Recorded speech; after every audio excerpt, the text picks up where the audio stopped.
मुस्तफा कत्ल केस में हैरान कुन इंकशाफात सामने आए हैं। मैंने कहा ये अपडेट भी आपको दे दें कि मुल्जिमान ने जिंदा मुस्तफा को जो है वो गाड़ी के अंदर जलाया है, उसको कत्ल करने के बाद नहीं जलाया गया। 21 फरवरी तक का रिमांड जो है वो मुलजिम शिराज का अब अदालत ने जो है वो पुलिस को दे दिया है।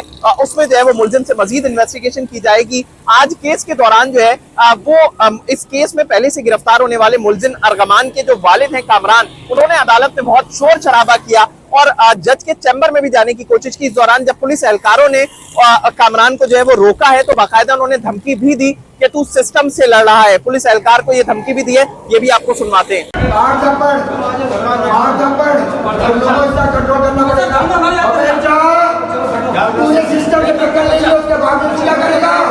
अब इस केस की इन्वेस्टिगेशन पर आते हैं कि मुलजिम शिराज ने पुलिस को एक अहम बयान रिकॉर्ड कराया है, जिसमें उसका ये कहना है कि अरगमान ने बड़ी चालाकी से मुस्तफा को अपने घर पर बुलाया और फिर लोहे की रॉड मारकर जो है वो उसे कत्ल किया। फिर अपने मुलाजमीन को कमरे में बुलाया और खून साफ करने का कहा।